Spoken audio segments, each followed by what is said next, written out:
Hi everyone, welcome to Whispers of the Word by Cherry. My name is Esther and I'm going to tell you how I became a queen and how God used an ordinary girl like me to save a nation. Before we begin, I want to encourage you to read the Book of Esther in the Bible. That's where my story is told, every chapter full of purpose, risk and God's hidden hand. My story is not just about royalty, it's about courage, obedience and divine timing.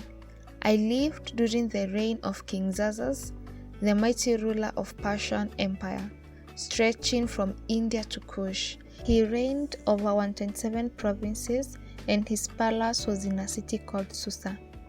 It all began with a queen named Vashti. She was beautiful, proud and strong-willed. One day, during a grand banquet, the king, who had been drinking and showing off his riches for 180 days, sent for Queen Vashti. He wanted her to come and display her beauty before all the nobles and officials, but Vashti refused.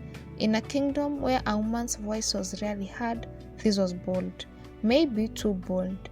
The king was furious. His advisors told him, if Vashti gets away with this, all women will start disobeying their husbands. So King Xerxes stripped off her crown and declared a search for a new king. And that's how my story began. I was not born into royalty. In fact, I was an orphan. My parents died when I was young and I was raised by my cousin Mordecai, a kind and wise man who worked at the king's gate. He treated me like his own daughter. We were Jews, descendants of those who had been taken from Jerusalem into exile. Life in Susa was not always easy. Our customs were different and we were often quiet about our faith.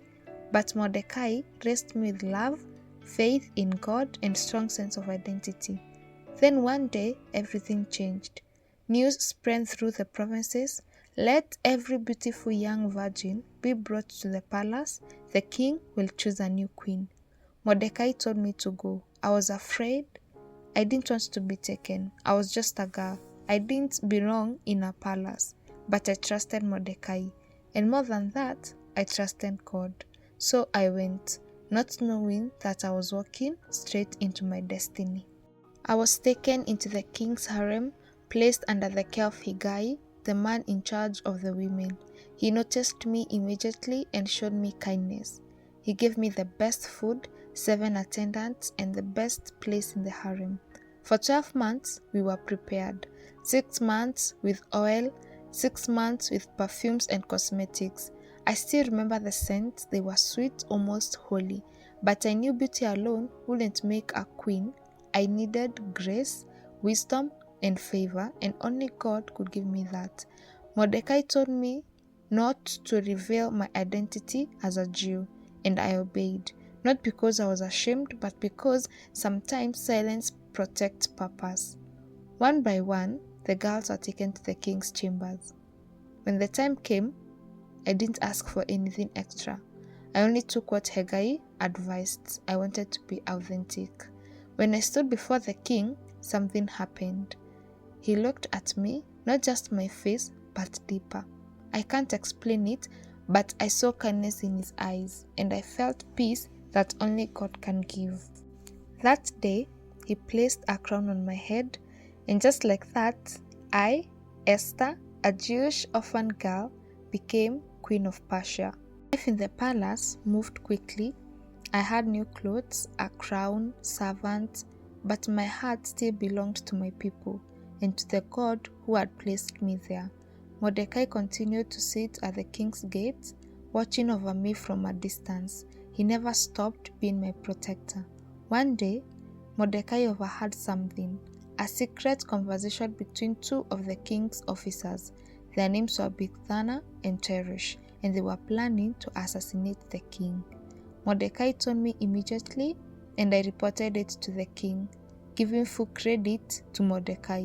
This matter was investigated and found to be true. The 2 men were executed and the event was written in the book of the Chronicles, but no reward was given to Mordecai, not yet. Around that time, the king promoted a man named Haman the Agagite to the highest position among his nobles. The king commanded that everyone bow to him, but Mordecai refused. He would not kneel, not before any man, only before God. When Haman found out, he was enraged. But he didn't just want revenge on Mordecai, he wanted to wipe out all Jews in the entire empire. So he went to the king and said, "There are people scattered throughout your kingdom who don't obey your laws. Let me deal with them." And the king gave him his signet ring, and with it, power to destroy. Letters were sent out to all 127 provinces. On a chosen day, the 13th day of Adar, every Jew, young and old, would be killed. I can still remember the trembling in my hands when I heard the news. My people, my family, Mordecai, all in danger. I felt helpless. I was in the palace, protected by walls and golden doors.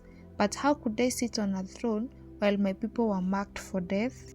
Then Mordecai sent a message to me through Hathach, one of the king's eunuchs. He said, "Do not think that because you are in the king's house, you alone of all the Jews will escape.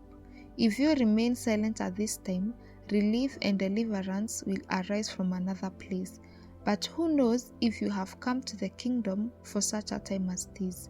His words struck me deep. It was true. God had not made me queen just to wear a crown. He had placed me there to stand in the gap. So, I sent a message back to Mordecai. "Gather all the Jews in Susa. Fast for me. Don't eat or drink for 3 days or nights. I and my maids will fast too. And then I'll go to the king, even though it is against the law. If I perish, I perish." You see, in Persia, no one, not even the queen, could approach the king in his inner court without being summoned. If you entered uninvited and the king didn't extend his golden scepter, you'd be executed immediately. I knew the law, I knew the risk, but I also knew this was bigger than me. For 3 days, we fasted. I felt weak in body, but stronger in spirit. On the third day, I put on my royal robes and walked to the king's inner court. My heart was racing. Every step I took could have been my last. I stood quietly, waiting.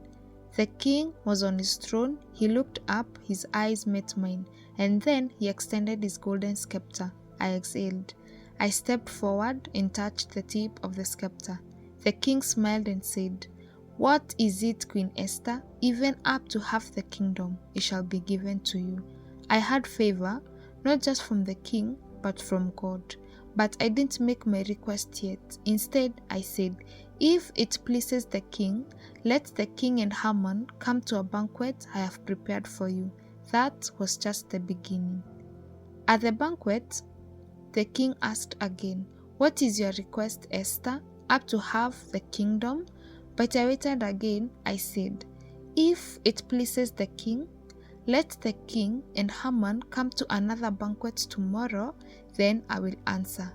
That night, Haman was proud. He boasted to his friends and wife about dining with the queen and the king. And then he saw Mordecai, still refusing to bow. Filled with rage, Haman had a 75-foot gallows built, planning to hang Mordecai on it the next morning. But that same night, the king could not sleep. So he asked for the Book of the Chronicles to be read to him. And guess what part they read? The story of Mordecai saving the king's life from Bigthana and Teresh. The king asked, what honor was given to this man? The answer? Nothing. Morning came, and Haman entered the court, ready to ask for Mordecai's death. But before he could speak, the king asked him, what should be done for the man the king delights to honor? Haman, thinking the king meant him, described a grand parade, royal robes, a horse from the king's stable, and a noble escorting shouting his praises. The king smiled and said, go at once, do everything you have said for Mordecai the Jew. Haman's face dropped. He was humiliated. He spent the day parading Mordecai, the man he hated, through the city, and as soon as it ended, he was summoned to my second banquet. At the second banquet, the king and Haman sat with me. The king leaned forward and asked again, Queen Esther, what is your request? It shall be granted, even up to half the kingdom. I took a deep breath.